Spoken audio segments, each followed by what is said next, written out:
The last thing Joe Labelle expected to find on the edge of Angikuni Lake in November of 1930 wasn't danger, it was silence, the kind that makes your own breathing sound like an intruder. A handful of low huts, a cold cooking fire, supplies left behind, and not a single human voice answering his calls in the barren stretch of what is now Nunavut's Kivalik region, a place so flat and wind-scoured it looks unfinished by the world itself. And in the versions that followed, the details only got worse. Meals supposedly abandoned mid-preparation, rifles and clothing left as if the owners had stepped out for a moment, and even sled dogs found dead from starvation, tied where they'd been left to wait, as if whoever vanished had done it in a hurry or under threat. And Labelle's frantic report to the Royal Canadian Mounted Police became the spine of one of Canada's most unsettling campfire legends, the story of an entire Inuit village that disappeared without leaving tracks across the snow.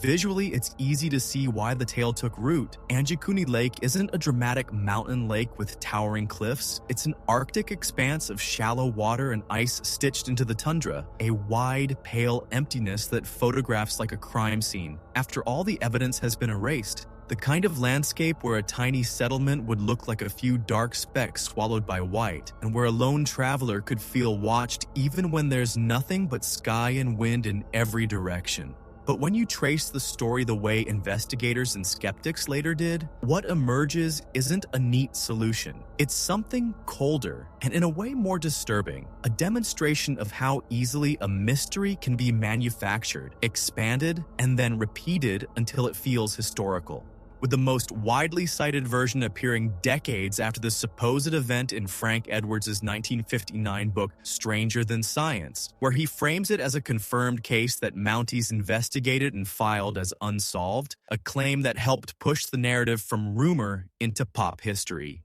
And yet, the RCMP's own position, repeated later by their historians, is blunt. A village of that size would not have existed in such a remote place as described, and in their archival searches they found no operational records of a panicked trapper reporting a vanished settlement, no dispatched search parties, no official case file, only years of correspondence answering curious letters and insisting the story was fictitious. Which means the terrifying aftermath, people imagine, Mounties riding into the frozen interior, finding empty graves, following vanished footprints into nowhere, belongs more to the evolving legend than to documentation. Still, to understand why the myth feels so plausible, you have to sit in the reality of that region for a moment. This is the Canadian Barren Lands, where winter hardens the world into a single color and distances become lies, where settlements were often small, seasonal, and mobile, and where a traveler arriving late in the year could realistically find a camp abandoned for practical reasons, migrating for food, moving to trade posts, evacuating because of illness, weather, or shifting hunting conditions.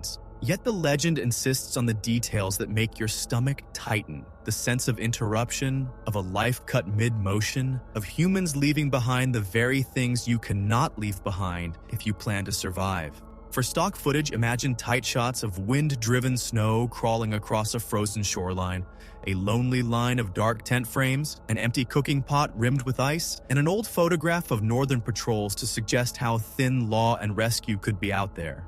The most brutal moment in this story, then, may not be a single night of violence at all. It may be the moment the Vanishing Village version became more famous than the lived Inuit histories of the region. Because once the tale entered magazines and paranormal books, it didn't just persist, it metastasized. The population numbers inflated from a few dozen to hundreds or even thousands in later retellings. Telegraphs appeared where none could exist. UFOs were grafted onto the narrative, and each retelling hardened the myth while pushing it further away from anything that could be responsibly verified. A grim example of how remote communities can be turned into props for outsiders' thrills. And the aftermath, the part that lingers like a low-frequency hum, is this. Angikuni Lake remains real, vast, and indifferent, and the North has seen genuine tragedy, forced relocations, starvation, dislocation, and the slow violence of policy decisions made far away.